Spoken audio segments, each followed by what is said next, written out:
Hola, ¿qué tal amigos y amigas? Bienvenidos, bienvenidas a mi canal. Soy Mar Ilescas. El día de hoy vamos a continuar leyendo el libro Déjalos ir con amor, la aceptación del duelo, de la doctora en psicología Nancy O'Connor, capítulo 10, muerte por suicidio. Por favor, no se olviden de compartir, dejar sus comentarios y suscribirse a mi canal. Vamos a empezar. Richard Cory. Cuando Richard Cory acudía a la ciudad desde el adoquinado, lo admirábamos. Era un caballero de la cabeza a los pies, bien parecido y de imperial esbeltez.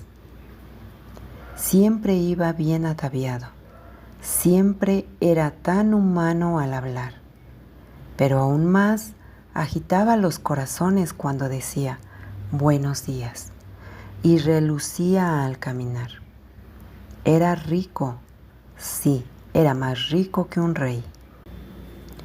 Admirablemente instruido en todas las gracias en suma, pensábamos que reunía todo para hacernos desear que estuviéramos en su lugar. En el trabajo proseguimos y esperábamos el amanecer, prescindimos de la carne y abominábamos el pan. Richard Cory, una noche tranquila de verano, se fue a casa y se mató con una bala en la cabeza. Edwin Arlington Robinson. Marta lloraba mientras nos hablaba acerca de su hijo John, quien la había visitado una semana antes de ahorcarse. La noche anterior al día en que planeaba volver a la ciudad donde vivía, abrazó a su madre y le dijo que la amaba y que había sido una buena madre para él. Todo esto era extraño, porque nunca antes había sido demostrativo en su afecto. Dijo Marta. Pensó que se trataba de un cambio positivo en su conducta. Ese mismo día, horas antes, había comentado en tono de broma que no asistiría a la fiesta familiar programada para 2 semanas más tarde. Su madre pensó que se refería a que, para esa fecha, ya estaría en su casa. Después de su muerte, Marta pudo descubrir el significado oculto en todas sus palabras. Lo que más la turbaba era que John había dejado un testamento indicando el destino para todas sus propiedades. Su departamento estaba inmaculado, tenía puestas sus mejores ropas y había expedido cheques para todos sus acreedores. Los cheques para las compañías de servicios públicos contenían la leyenda saldo final y la cantidad estaba en blanco. Su madre decía que John era tranquilo y modesto, que nunca daba problemas a nadie, un solitario. En la muerte fue igual. Cuán consistentes somos. Psicológicamente, este caso de un joven de 25 años casi es clásico. Vivía solo en una ciudad alejada de su único sistema de apoyo, su familia, y era un solitario. Vivía en San Francisco, la ciudad con el índice de suicidios más alto en Estados Unidos. Había terminado una licenciatura en la universidad y tenía un buen empleo técnico en una compañía nacional. Tenía un automóvil nuevo, un agradable apartamento y dinero en abundancia. Había alcanzado todo lo que la vida le ofrecía, pero aún así no estaba satisfecho ni era feliz. Se sentía vacío. El sueño americano le había fallado, o él había fallado. Tenía todo y sin embargo no tenía nada. Era blanco, de sexo masculino y soltero. Además tenía todos los factores de alto riesgo para el suicidio. No tenía amigos. La falta de contacto con otros seres humanos probablemente fue el hecho más crítico. Es sabido que los éxitos en la vida muchas veces carecen de significado si no se comparten con otros. Su patrón de vida de introversión extrema indicaba un prevaleciente sentimiento de falta de méritos e inseguridad en las relaciones. Quizás las pocas ocasiones en que trató de acercarse a los demás en busca de amistad, se le rechazó y se dio por vencido con demasiada facilidad, solo para sentirse más aislado y sin ningún valor. Es posible que su problema sencillamente fuese que carecía de la capacidad para ser sociable. Sin embargo, esperaba ser rechazado y creaba situaciones propicias para ello. Así validaba la idea de su falta de méritos. ¿Qué caso tenía vivir? Sus recuerdos de felicidad y satisfacción pasadas eran escasos, aun cuando hizo todo lo que se supone que brinda felicidad. Tenía una educación, un buen empleo y todos los avíos materiales para mostrar a los demás que era exitoso. Sin ninguna satisfacción en el presente, los sentimientos de vacuidad continuaron. Para alguien como John, la carencia de amigos significa soledad. A nadie le importa si vives o mueres. Nadie te echará de menos ni sentirá dolor por tu muerte. El mundo sigue igual contigo o sin ti. Y finalmente no tenía esperanza, ninguna esperanza de algo diferente, ninguna expectativa de satisfacción en el futuro. Sin pasado, sin presente, sin futuro, no había razón para vivir. John era un joven inteligente. Tomó su decisión basado en la evidencia y en la euforia posterior de la decisión. A la decisión ordenó su vida. Se despidió, regaló sus posesiones y pagó sus cuentas. Nunca dio problemas a nadie, me decía su madre, pero estaba equivocada. Y él estuvo equivocado al creer que no le importaba a nadie. Ahora su madre llora y su padre no puede hacerlo. Se preguntan apesadumbrados dónde estuvo el error. Culpabilidad y remordimientos. La palabra sobrevivir proviene de dos locuciones latinas: super, que significa sobre, y viviré, que significa vivir. Si alguien a quien amaste y con quien conviviste se suicida, te deja detrás para que sobrevivas. Como sobreviviente, debes entonces proseguir y reiniciar la vida de nuevo. Si el suicidio te causó conmoción y sorpresa, la elaboración del duelo será doblemente difícil. Tal vez el suicidio es el rechazo más poderoso y hostil que una persona puede infligir en otra.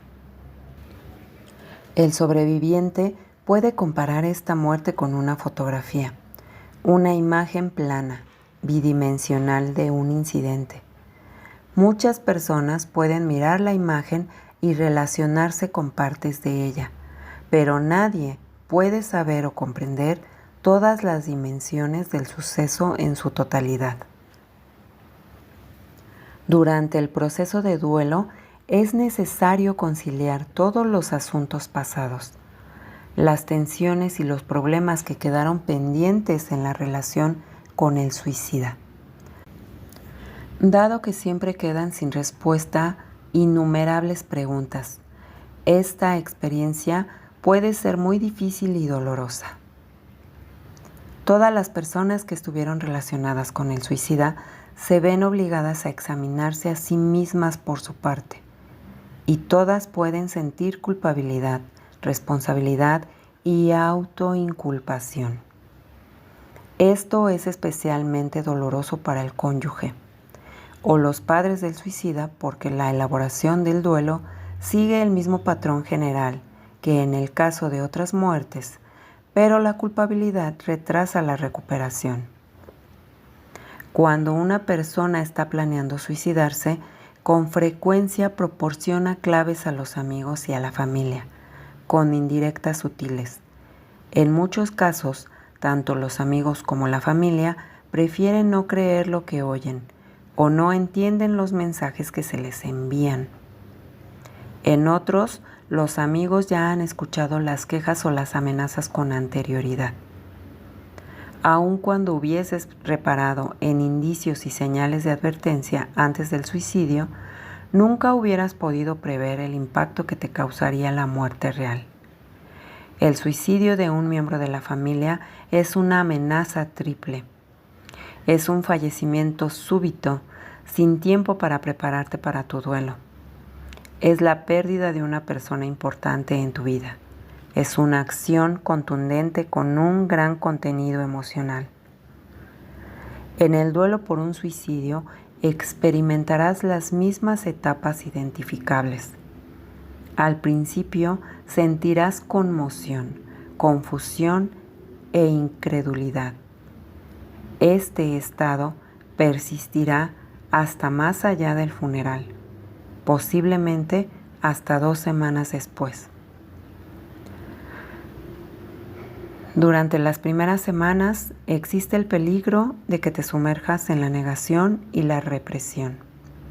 Pero el reprimir, amortiguar o restringir los pensamientos o sentimientos dolorosos puede retrasar el proceso natural del duelo.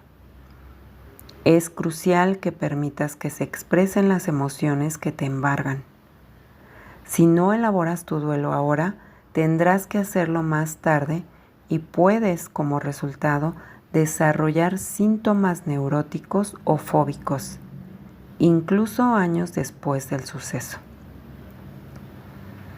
El funeral es la ocasión para obtener el apoyo de la familia, amigos y otros que puedan compartir el dolor y la angustia de la muerte. Es un momento importante para empezar a comprender la verdad de la situación.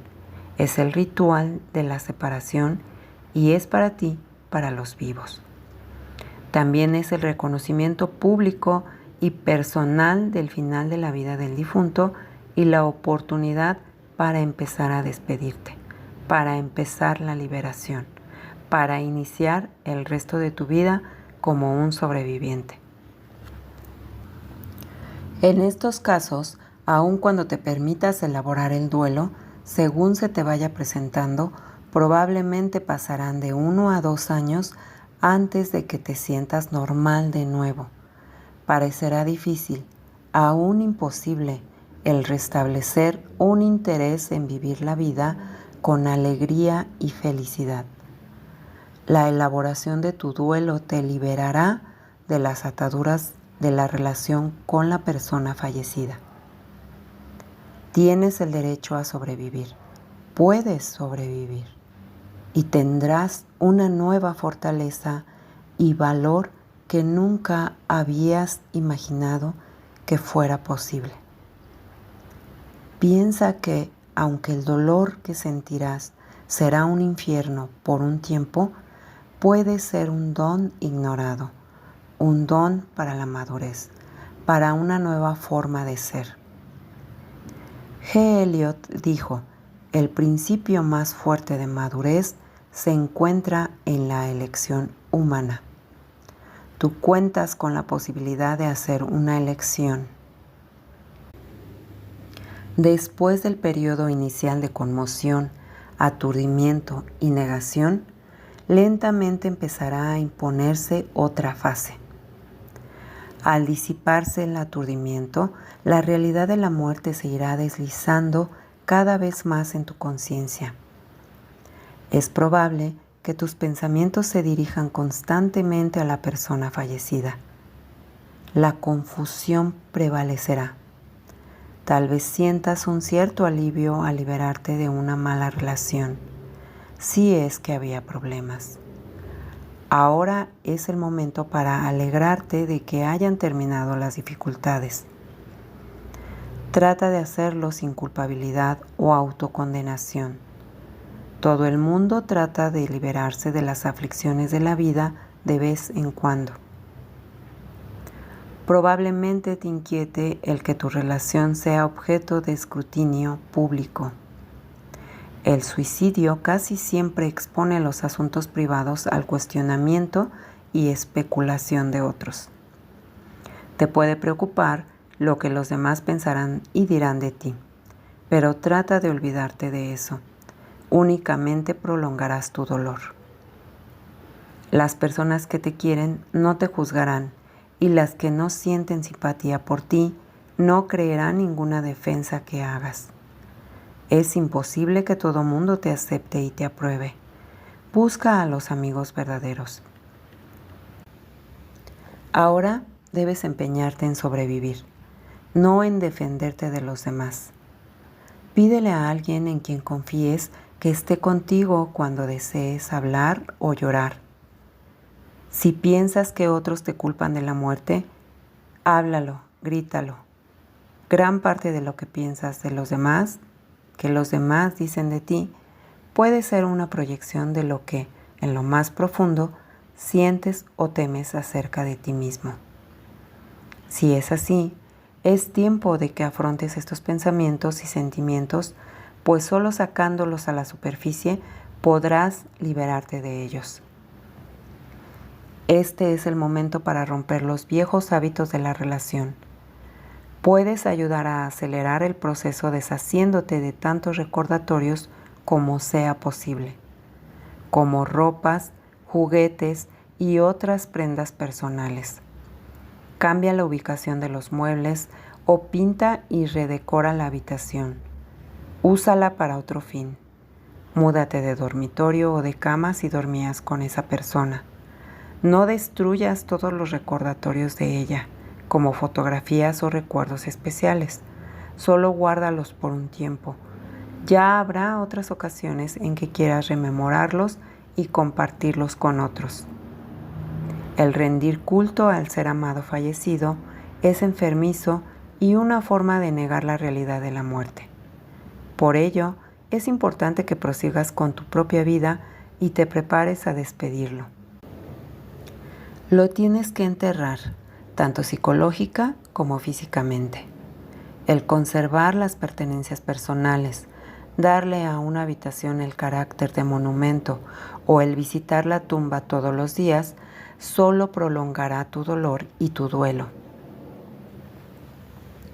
Durante esta primera etapa de ajuste habrá aspectos que te serán muy difíciles de manejar. La policía y el Ministerio Público insistirán en hacer investigaciones sobre el suicidio. Al tratar con los agentes de la compañía de seguros, tal vez descubras que la póliza paga menos o nada en el caso de suicidio. Si el suicida dejó una nota, tendrás que decidir qué hacer con ella. Tal vez la policía quiera quedársela por un tiempo. Más tarde, el conservarla puede ser un problema, otra conexión y recordatorio de esta parte traumática de tu vida. El guardarla en una caja de seguridad hasta que estés preparado para destruirla puede ser una buena idea. Mejor aún, una incineración ceremonial te liberará del problema y sirve como un símbolo de despedida.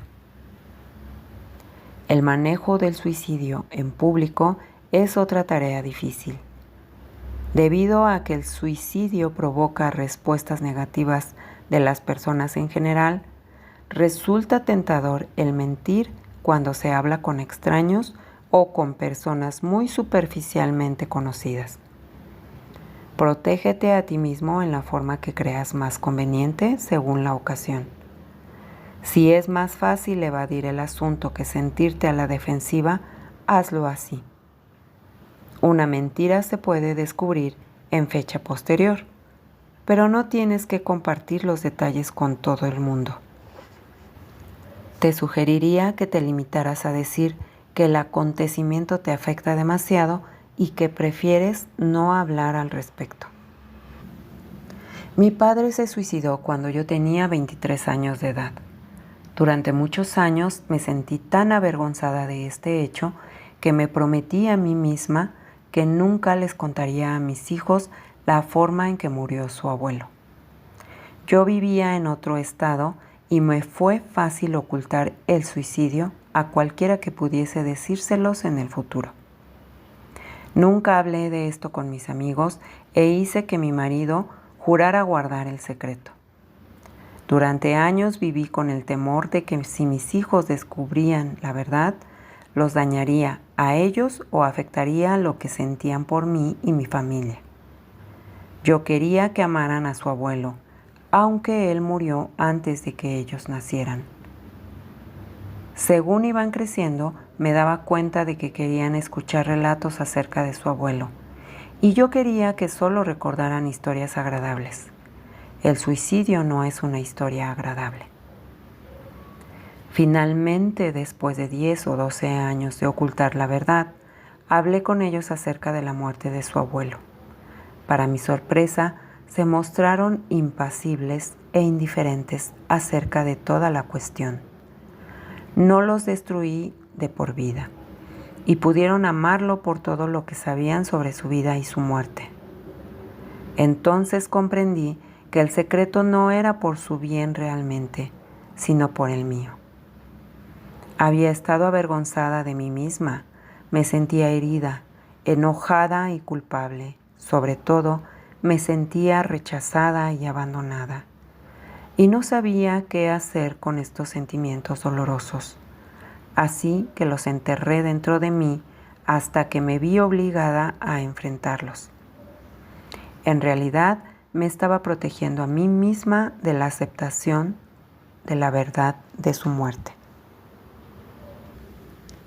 La culpabilidad es la emoción más difícil de confrontar.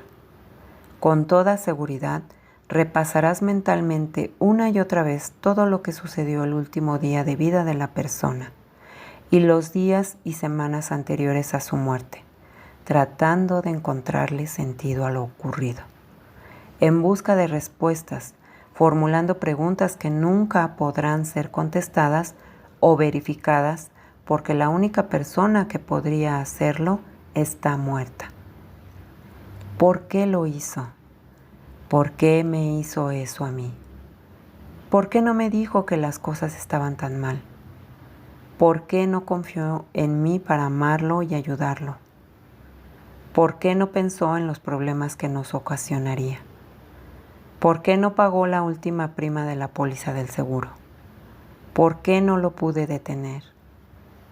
¿Qué fue lo que hice mal? ¿No lo amaba lo suficiente? Debí haber hecho algo. Si lo permites, estas y otras muchas preguntas te acosarán. No profundices en ellas porque no hay respuestas ahora, solo más preguntas enloquecedoras. La culpabilidad surge de un sentimiento de remordimiento o arrepentimiento que te hace creer que has hecho algo malo que desearías no haber hecho o que fallaste en hacer algo que piensas que debiste haber hecho. Puedes pasarte años repasando cada discusión, cada palabra desagradable, cada conversación y castigarte por lo que debiste hacer o decir y que hubiese significado una gran diferencia. Pero el remordimiento no logra nada, excepto el hacerte sentir peor. Cuando te sientes culpable, también sientes que se te debe castigar, como si hubieses cometido un delito. A los criminales los encerramos aislándolos del resto de la sociedad, pero nadie te va a castigar o a encerrar, excepto tú mismo. Desde luego, es un excelente recurso para sacar a relucir un deseo de autocompasión y cualquier sentimiento o deseo de autodestrucción que puedas tener hacia ti mismo. Tal vez sientas al mismo tiempo alivio y dolor porque tú estás vivo y la otra persona muerta. Todos estos sentimientos ambivalentes son normales y una respuesta natural a la tragedia en tu vida. La verdad es que, independientemente de lo sucedido en el pasado, tú hiciste lo mejor que podías en el momento. Perdónate a ti mismo. Y entonces estarás en condiciones de proseguir con tu vida. Si no lo haces, continuarás dándole al recuerdo de un ser querido fallecido un enorme poder sobre tu vida presente. Con la culpabilidad van estrechamente unidos los sentimientos de frustración o fracaso. Puedes pensar que has fracasado como amigo, como padre, cónyuge o hijo, pero mayormente como ser humano. Puedes reñirte a ti mismo por no haber sido más sensible a las señales, por no impedir el suicidio, por desconocer la seriedad de la amenaza. Probablemente en un arrebato de enojo dijiste algo así como: siempre estás amenazando con que te vas a matar. ¿Por qué no lo haces de una buena vez? Es posible que quieras escudriñar tu alma en busca de tu responsabilidad en la muerte, culpándote directa o indirectamente de haberla causado. No te preocupes, estos pensamientos y sentimientos son normales y comunes. Con el tiempo pasarán. Enfoca ahora tus esfuerzos en ser amable y gentil contigo mismo. Técnicas de sobrevivencia. El periodo que va desde cerca de 3 meses a 1 año después de la muerte estará plagado de una intensa perturbación y confusión emocional. Un día o incluso un minuto te puedes sentir aliviado, aún eufórico. Después empezarás a llorar, te sentirás enojado y hostil, deprimido y triste. Todas estas emociones te inundarán. En estos momentos es cuando tienes que ser extremadamente amable y tolerante contigo mismo. Permite que salgan tus emociones y se expresen. Si lo haces, se irán desgastando y se desvanecerán. La siguiente etapa que es probable que atravieses incluirá algunos sentimientos de depresión y enojo. La confusión empezará a despejarse. La depresión aparece cuando te das plena cuenta de que la muerte ocurrió realmente, que sucedió en esa terrible forma y es final e irreversible. La depresión es enojo dirigido hacia adentro. Te sentirás ineficaz e impotente. Probablemente habrá sentimientos persistentes de culpabilidad y fracaso que necesitarán elaborarse. Los síntomas de depresión incluyen problemas de sueño, falta de atención, bajo nivel de energía, fatiga, disminución de interés en el sexo, ausencia o exceso de apetito, decaimiento o tristeza. En el mercado se encuentran algunos medicamentos antidepresivos que te pueden prescribir tu médico. Esto te ayudará a ganar parte del tiempo que necesitas para el proceso de cicatrización. La recuperación solo se obtiene con el paso del tiempo y si te permites realizar la necesaria labor de duelo para completar todo el proceso. No tomes medicamentos para la depresión si te es posible pasártela sin ellos. Al igual que el alcohol y los tranquilizantes son una muleta. Si estás plenamente consciente, te será más fácil elaborar tu duelo. Ocasionalmente podrás tomar algo que te ayude a relajarte y a conciliar el sueño. Con el fin de que sean efectivos, los antidepresivos deben tomarse durante varios meses y algunos tienen efectos secundarios nocivos. Si crees que te gustaría tomarlos por un tiempo, lee todo lo que puedas al respecto, especialmente sobre el que se te recetó. Ve a una biblioteca y busca cualquier medicamento en un libro llamado Vademecum. Los doctores lo usan todo el tiempo y contiene la información que necesitas sobre fabricantes, dosis del medicamento, los efectos secundarios y las contraindicaciones. O busca en internet. Después de todo, se trata de tu cuerpo y debes informarte para la decisión de tomar un medicamento por largo tiempo. Si a tu doctor le molesta que estés enterado de los efectos del medicamento, busca a otro doctor. El médico en realidad es un servidor público. Lo debes considerar como un asesor, no como un dios. Otras formas efectivas para manejar el nerviosismo sin necesidad de medicamentos son el ejercicio, el masaje, las instalaciones spa, por ejemplo, cuarto de vapor, jacuzzi y albercas, y los programas de trabajo físico como polaridad y reflexología o clases de ejercicio aeróbico. La duración de la fase depresiva dependerá de la resistencia que opongas a los sentimientos de tristeza, desilusión y enojo que están en ebullición en tu interior.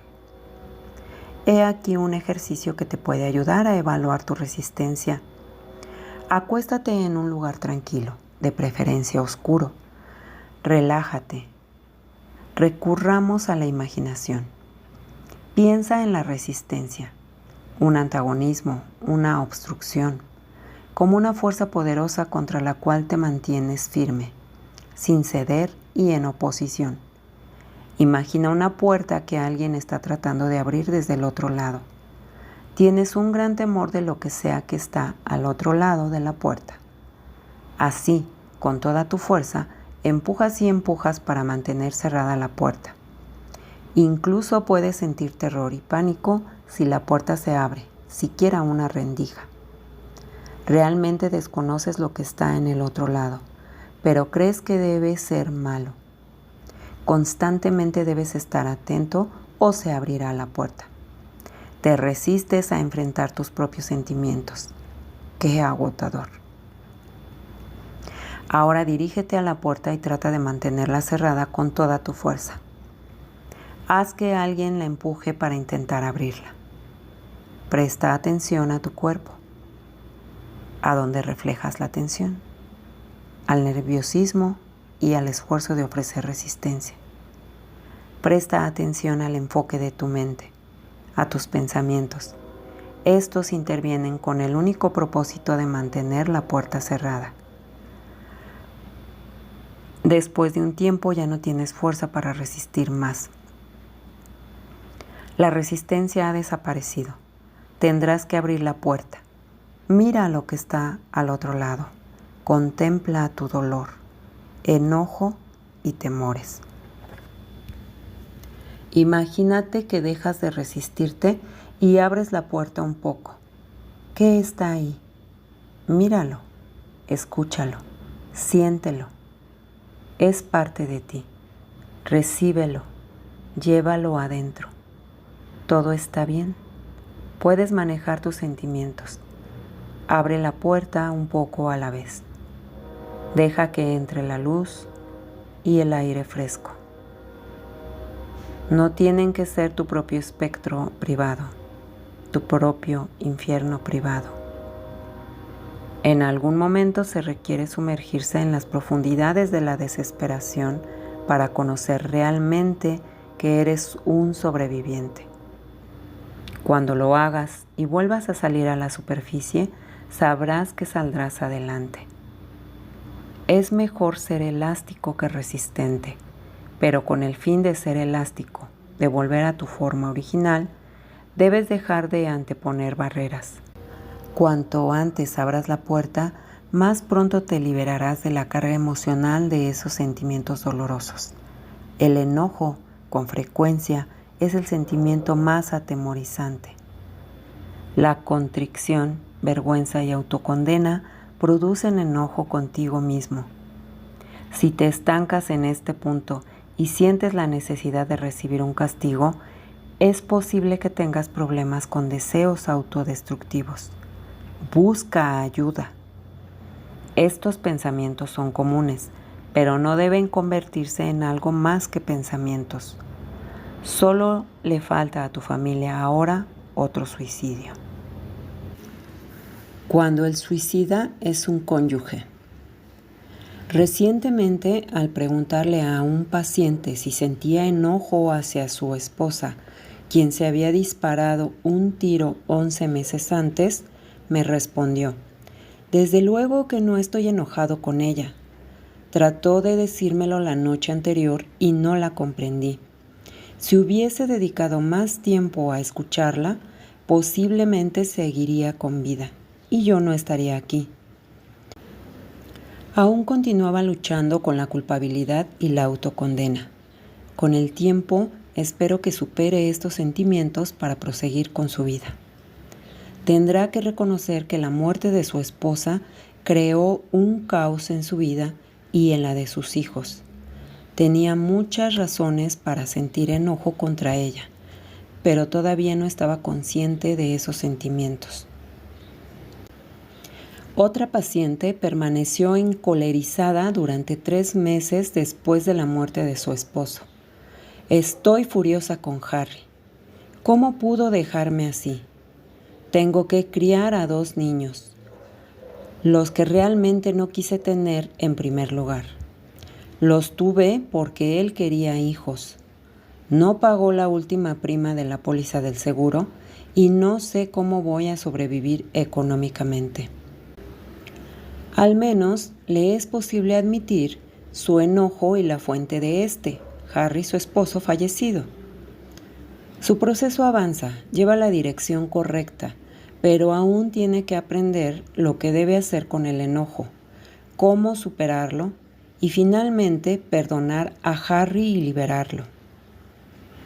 Con el transcurso del tiempo, cada vez pensarás menos en las preguntas sin respuesta. No estarás continuamente inmerso en el recuerdo de él o de ella.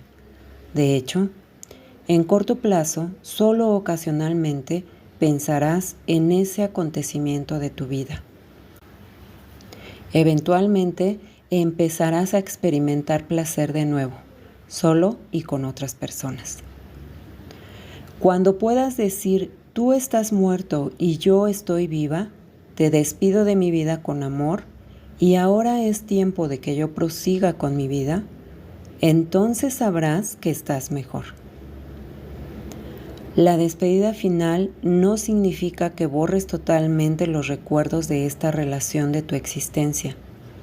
Esta persona y su muerte son ya parte de tu experiencia en la vida. Tal vez continúes sintiendo punzadas de remordimiento y tristeza, especialmente en fechas significativas, como los aniversarios. Esto es normal y es de esperarse. Lo que no es normal es ocuparse en demasía del recuerdo de la persona y su suicidio. No es benéfico que estos sigan interfiriendo en tu vida después de un lapso razonable. Este lapso prudente va de 1 a 2 años, con avances lentos a lo largo del camino. Tu reacción al suicidio de un ser querido, al igual que tu reacción ante cualquier otra muerte o pérdida importante, dependerá de varios factores. Estos incluyen tu personalidad, las circunstancias que rodearon la muerte, la forma en que has enfrentado el cambio y el duelo en el pasado y tu relación con el ser querido. Después de un suicidio, el cónyuge sobreviviente frecuentemente sufre una profunda sensación de fracaso y confusión, sobre todo cuando un suicidio impulsivo o planeado es un gesto de enojo u hostilidad dirigido hacia el sobreviviente. Una mujer se suicidó el día del cumpleaños de su marido y cuando se le encontró, además llevaba puesto un medallón que él le había regalado. Él no entendía por qué había hecho eso. Sentía que debía haberlo sabido y tratado de impedir. Obviamente, el suicidio de esta mujer fue motivado por un enojo y rechazo hacia él. Quería herirlo y lo logró. Socialmente hablando, es más probable que al viudo o viuda de un suicida lo rehúyan los amigos y otros viudos o viudas, en vez de brindarle apoyo. Es más susceptible a sentirse rechazado y o abandonado. Asimismo, es factible que se desarrolle una presión adicional si los parientes políticos le atribuyen la causa de la muerte. Si tienes hijos, especialmente si son pequeños, se te añadirá la carga de tener que ayudarlos a elaborar su duelo y resolver los conflictos de culpabilidad que puedan surgir. Si te es posible, procura que un miembro de la familia o amigo actúe como confidente y sistema de apoyo para cada hijo. Tanto para ti como para tus hijos, será muy favorable el contar con una persona en quien confíen y con quien puedan hablar abiertamente. Habla con sus profesores acerca de la situación con el fin de que sean pacientes y estén atentos a los problemas que puedan aparecer en la escuela. No renuncies a tu papel como padre o madre, pero por un tiempo estarás tan preocupado con tu propio dolor que te será difícil atender debidamente los requerimientos de los demás. Necesitarás todo el amparo que puedas obtener. No vaciles en pedir auxilio. Si no les haces saber a las personas cercanas a ti que te hace falta apoyo, tal vez no se atrevan a ofrecerlo, pensando que pueden interferir. Está pues en tus manos el reconocer que necesitas ayuda y obtenerla. Posiblemente no siempre la recibas la primera vez que la solicites, o de las personas que tú crees que deben responder a tus necesidades, no te desanimes, inténtalo de nuevo. Especifica la cooperación que será mejor para ti y pídela. Busca a alguien que limpie la casa o sea un padre sustituto para los niños por un tiempo, o alguien que permanezca contigo en las noches cuando te sea intolerable estar solo. Pide lo que quieras o necesites.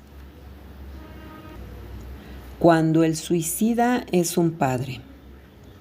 Los hijos pequeños de una persona que se suicida se enfrentarán a conflictos muy peculiares.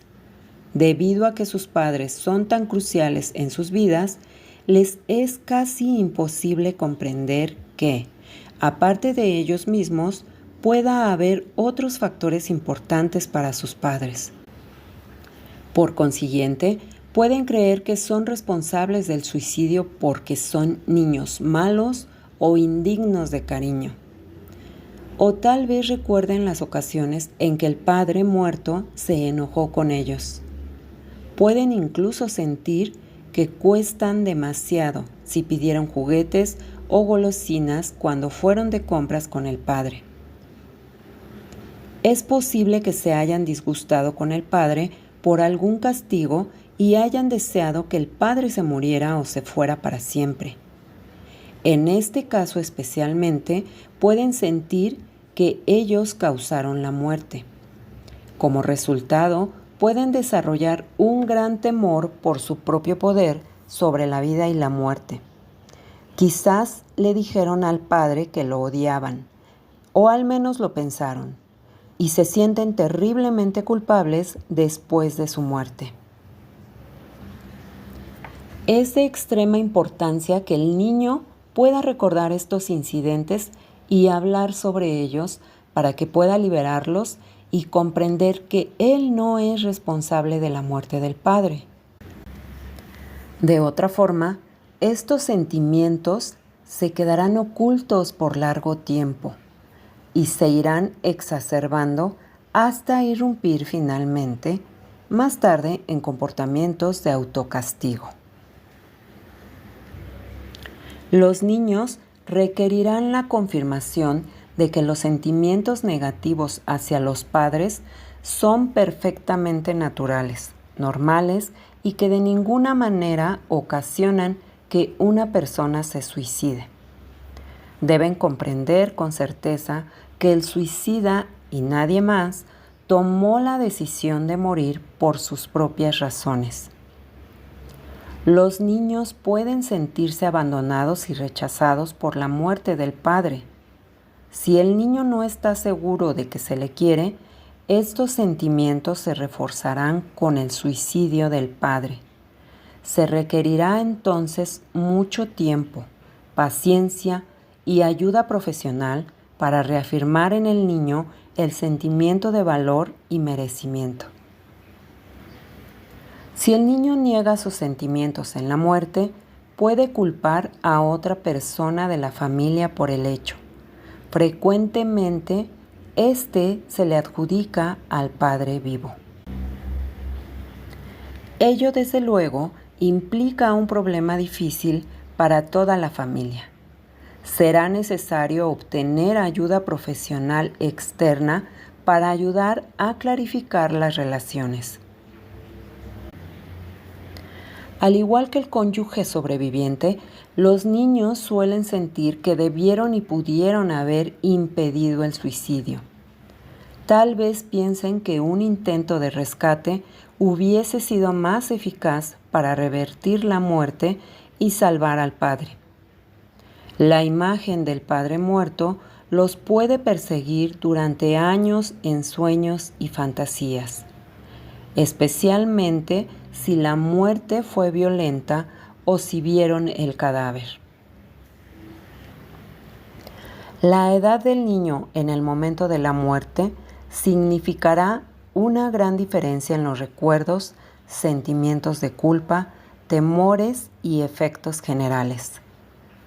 Cada niño tendrá que resolver sus propios conflictos antes de superar el trauma y el estigma de un padre suicida. Cuando un hijo se identifica profundamente con el padre, es probable que tenga fantasías acerca de un supuesto suicidio propio, sobre todo al acercarse a la edad en la que murió el padre. Los que han sufrido una pérdida de este tipo, incluso en la edad adulta, pueden temer y al mismo tiempo abrigar ideas de terminar su propia vida en forma similar. Asimismo, es factible que se desarrollen fobias estrechamente relacionadas con la muerte del padre, como el pavor a las pistolas, las drogas o a la altura. A veces aparecen síntomas físicos semejantes a la forma en que murió el padre, como por ejemplo la sensación de ahogo si el padre se ahorcó, o dificultad para respirar si el padre inhaló gases letales. Rosalie, una paciente mía, empezó a preparar su testamento y los planes para la distribución de sus propiedades a la edad de 31 años. Su actividad era más compulsiva que pensada. No sabía por qué lo hacía, pero sentía que tenía que hacerlo. Durante cerca de 6 meses antes de cumplir los 32 años, cada vez se sentía más inquieta y de vez en cuando pensaba cómo funcionaría su familia sin ella. Ocasionalmente pensaba en su muerte, aunque conscientemente no había planeado o pensado en matarse. Al acercarse su cumpleaños, sufrió un ataque de ansiedad lleno de pánico, temores confusos e indefinidos. Al explorar y reflexionar sobre su pasado, se descubrió que su madre se había suicidado a la edad de 32 años. Inconscientemente imaginaba que su vida debía terminar en la misma forma. Finalmente, después de sacar a la superficie sus temores ocultos y poder manejarlos, su alivio fue enorme y pudo celebrar tranquila sus 32 años. Cuando el suicida es un hijo. Los padres de la persona que se suicida viven con una profunda sensación de fracaso, así como con sentimientos de culpa. Se culpan a sí mismos y mutuamente por la muerte. Recientemente me enteré del caso de un chico de 13 años que se ahorcó. Junto a su cadáver estaba la libreta de calificaciones que había recibido ese día en la escuela. Había sacado una calificación de D en una materia y no podía enfrentar la desaprobación de su padre, quien promovía y esperaba la excelencia en su hijo. Una breve nota decía: «Papá, siento haberte decepcionado». Si el hijo es adulto, los padres pueden proyectar la culpa hacia otras gentes, como las demandas de la universidad, el empleo o la esposa o marido. Algunas veces, a los hijos sobrevivientes se les estimula a ocupar el lugar del fallecido. John pudo ingresar a una buena universidad, así que tú también puedes. Asimismo, es común que al hijo sobreviviente se le identifique con el que murió. Sostienes el tenedor igual que John. En otros casos, se habla del hijo como de un héroe. Se necesita mucho valor para quitarse la vida. En ocasiones, las familias tratan de compensar sus sentimientos de culpa donando dinero a una causa meritoria, como un programa de prevención del suicidio o un servicio de ayuda a estudiantes en la universidad. Una de las mayores tragedias es que una muerte de este tipo con frecuencia introduce una cuña en las relaciones familiares en vez de unir a las personas. En una familia, cualquier muerte causa sufrimiento, pero la muerte por autodestrucción es aún más difícil de comprender y aceptar. Les recomiendo que busquen apoyo en las relaciones más cercanas a ustedes. Hablen juntos, lloren y sufran juntos. Comparen sentimientos, reacciones, enojo y frustración.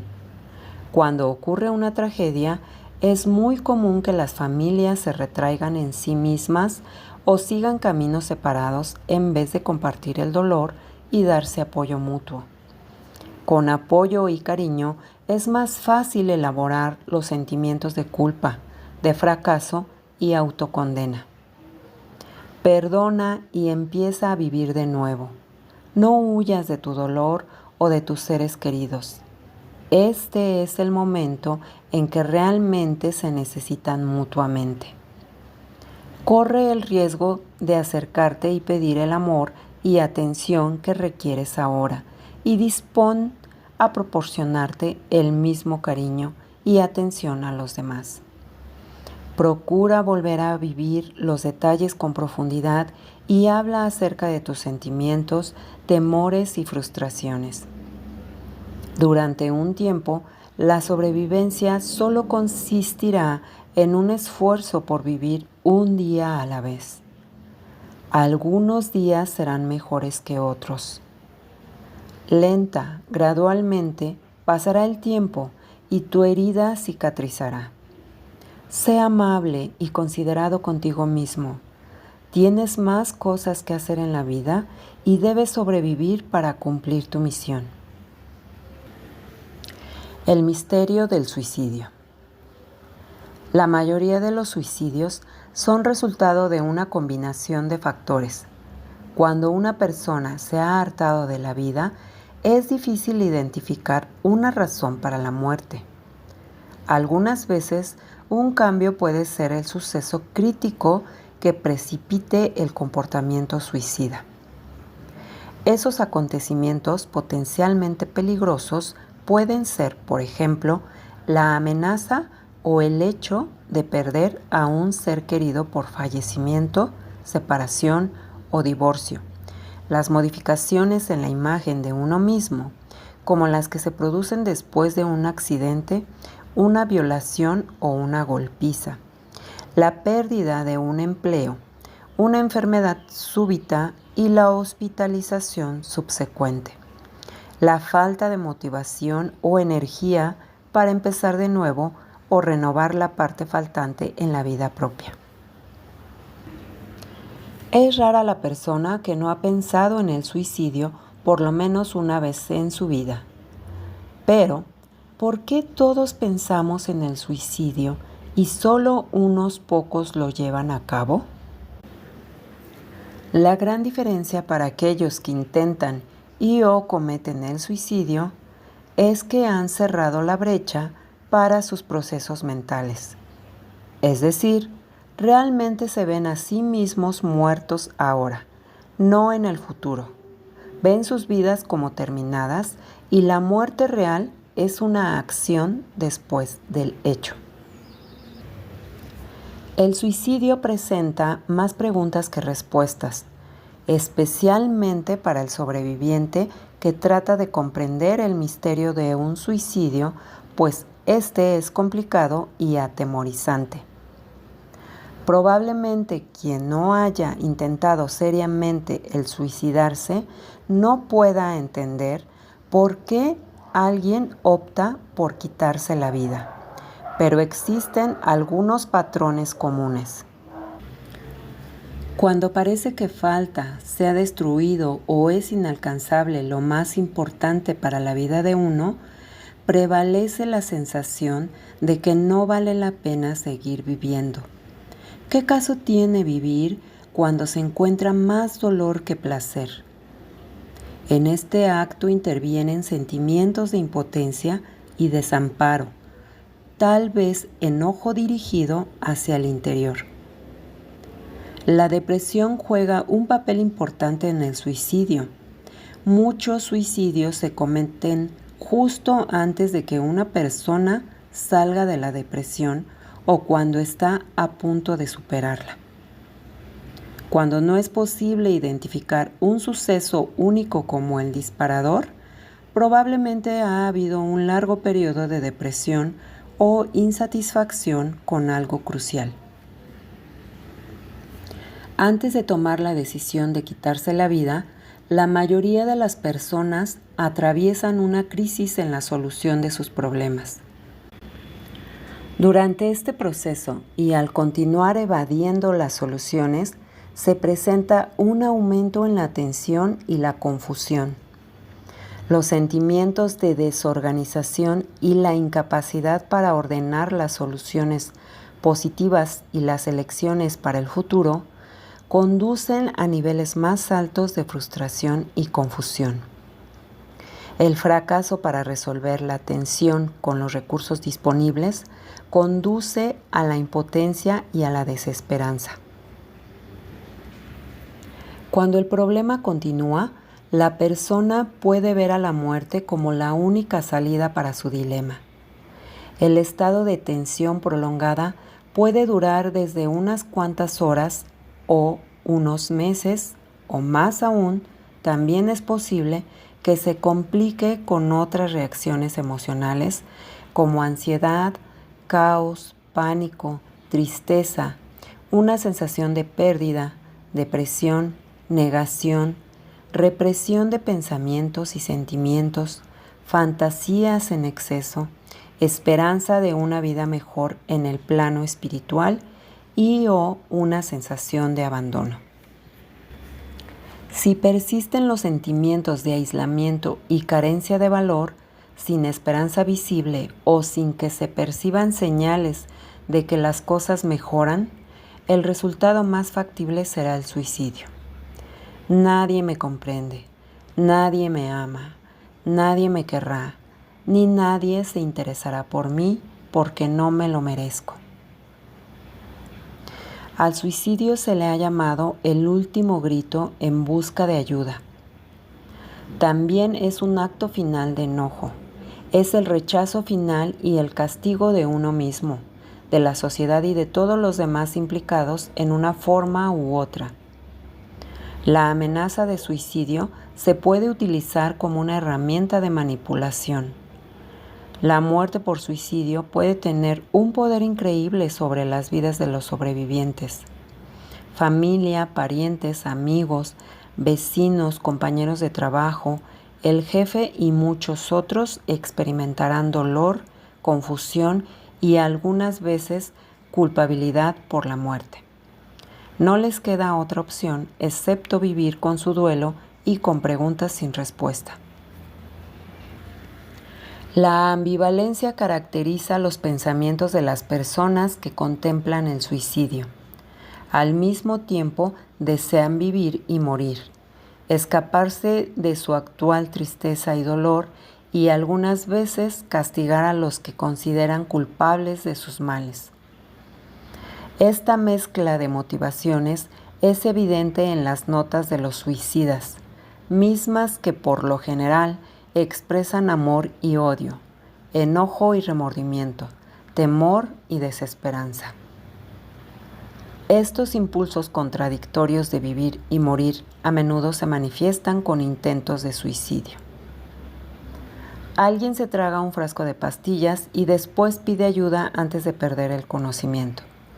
Sin embargo, si una persona comete un acto de autodestrucción en un estado de agitación o bajo la influencia del alcohol o las drogas, se puede producir un sentimiento de irrealidad y no se hace la llamada de auxilio, o tal vez sea demasiado tarde.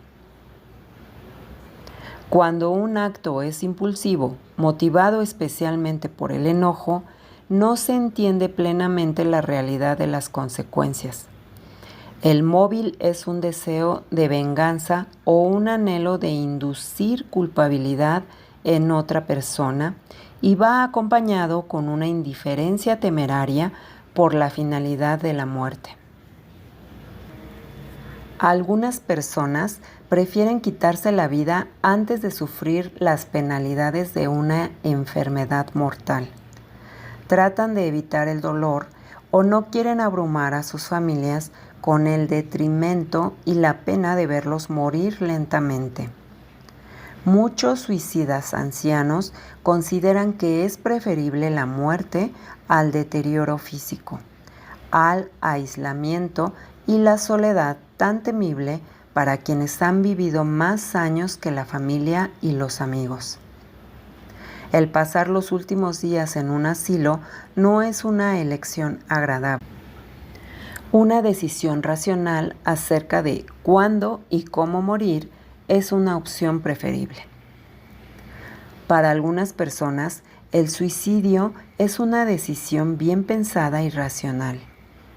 Para otras, es una reacción a una tensión intolerable, temor y depresión.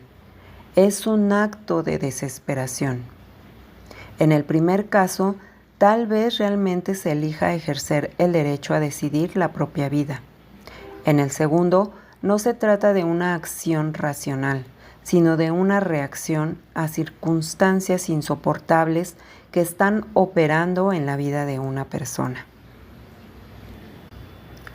Estigma social del suicidio.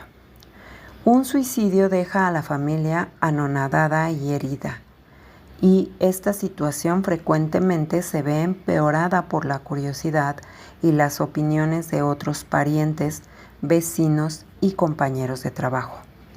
No se tiene respuesta al por qué. Los pésames pueden no ser de ayuda, como sucede con otros tipos de muerte. Aparentemente el único lugar en que se puede buscar consuelo es en los grupos llamados sobrevivientes de suicidas. Cuanto más homogéneo sea el grupo, sus miembros pueden entender e involucrarse más con las circunstancias de tu situación. Una propuesta modesta. Tal vez la tragedia del suicida impulsivo pudiera prevenirse si tuviéramos un método que permitiera a la gente morir tan pronto como lo deseara según unas pocas condiciones. Podíamos crear un lugar semejante al Diatorium, como el que aparece en la película Cuando el destino nos alcance, en donde la familia y los amigos estarían a despedirnos. Las condiciones imperantes pudieran ser que el presunto suicida tuviera que someterse a una extensa terapia o a una sesión de asesoramiento de 48 horas antes de que el suicidio fuera autorizado y consumado. Muchos suicidas impulsivos podrían ser advertidos por alguien que les señalara otras opciones, subrayar la finalidad de la decisión y recordarle a la persona el dolor que los miembros de la familia experimentarán después de su muerte. Control personal sobre su muerte. Para aquellos que quieren opinar sobre las decisiones acerca de su muerte, la disposición en vida, ahora llamada voluntad anticipada, te permite elegir algunas mínimas opciones sobre tu propia muerte. Por ejemplo, puedes escoger que no se empleen métodos médicos heroicos para mantenerte vivo, respiradores, sondas de alimentación y otros medios mecánicos que prolongan la vida, especialmente si tu cerebro ya está muerto, o alguna otra ayuda que impediría a uno morir con dignidad, sin intervención médica que prolongara la vida más allá del tiempo en que la muerte natural debe ocurrir. Estos formatos se pueden conseguir con la mayoría de los abogados especializados en testamentos o también en el hospital de la localidad. Yo tuve que llenar y firmar uno de estos cuando me sometí a una cirugía de rodilla y se encuentra aún en el hospital. Estos documentos frecuentemente se modifican, por ello es importante mantenerlos actualizados y al corriente si quieres tener algún control sobre las alternativas llegado el momento. La reglamentación de estos documentos puede variar de país a país y de estado a estado. La eutanasia o suicidio asistido médicamente solo está permitido por las leyes de algunos países como Holanda, Bélgica y en el estado de Oregón en los Estados Unidos. En este mismo país, los movimientos sobre el derecho a morir son muy activos, pero al presente se hallan estancados entre organización y desorganización. Sin embargo, trabajan en educar al público y a los legisladores y están decididos a orientar a las leyes en su favor. Pero necesitan voluntarios y fondos financieros para ayudar a su causa. Disposición en vida. En casi todas las ciudades de Estados Unidos de América y en muchos otros países existen centros especializados de intervención en la crisis a los cuales pueden recurrir la persona que se siente desesperada y hablar con alguien que la comprenda. Las personas que atienden estos centros están entrenadas para hablar con los que están pensando en suicidarse. Si tú o alguien cercano a ti está hablando de suicidio o da indicios verbales o no verbales acerca de la autodestrucción, ponte en contacto con tu servicio local de prevención del suicidio. Los nombres varían en cada ciudad. Ahí te pueden referir a un consejero competente, hablar contigo durante la crisis inmediata o consolar. Para el suicida potencial es fundamental recuperar la esperanza y sentido de valor. Es importante recordar tiempos pasados de fortaleza y esperanza. Para las personas que sufren una enfermedad crónica, la disposición en vida es una ayuda para morir con dignidad sin una intervención médica intensiva para prolongar su vida más allá del momento en que debe ocurrir la muerte natural. Este tipo de ordenanza permite a una persona conservar cierto control sobre la muerte. A continuación se presenta un ejemplo que fue preparado por el Consejo Educacional sobre la Eutanasia. Aun cuando es posible pasar por alto la disposición si la persona está en coma o bajo drogas potentes, se libera a la familia, médico y otros de la responsabilidad total de tomar la decisión de detener el tratamiento médico. Modelo de una voluntad anticipada. Para mi familia, mi médico, mi abogado y todos aquellos a quien corresponda. La muerte es una realidad tan tangible como el nacimiento, el crecimiento, la madurez y la ancianidad. Es la única certeza de la vida. Si llegase el momento en que no pueda tomar parte en las decisiones acerca de mi propio futuro, que este testimonio sirva como una expresión de mis deseos e instrucciones, mientras mi mente conserva aún su lucidez. Si llegase a presentarse una situación en la cual no haya una expectativa razonable de mi recuperación para mí, sea de una inhabilitación extrema física o mental, mi deseo expreso es que se me deje morir y no se me mantenga vivo a base de medicamentos, medios artificiales o medidas heroicas. Sin embargo, solicito que se me administre misericordiosamente la medicina necesaria para aliviar mi sufrimiento, aun cuando ésta pueda reducir mi vida restante. Esta disposición se toma después de una cuidadosa consideración y coincide con mis más firmes convicciones y creencias. Quiero que se cumplan los deseos e instrucciones que aquí se expresan en la extensión que lo permita la ley. En cuanto que no son obligatorias legalmente, espero que las personas a quienes se dirige esta disposición se consideraran moralmente obligadas por estas disposiciones. Posteriormente viene un espacio en donde se pueden hacer disposiciones específicas y un espacio para un poder notarial permanente que el libro menciona como opcional. Por la presente designo a para que actúe como mi apoderado para el propósito de tomar decisiones sobre tratamientos médicos. Este poder notarial permanecerá en vigor en el caso de que me vuelva incompetente y esté incapacitado para tomar esas decisiones por mí mismo.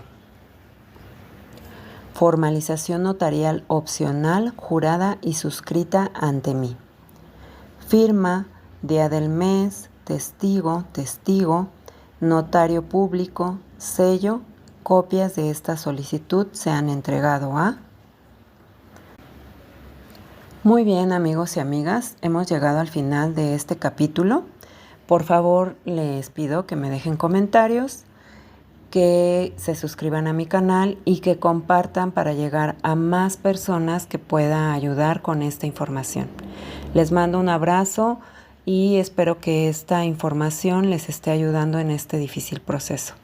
Hasta la próxima.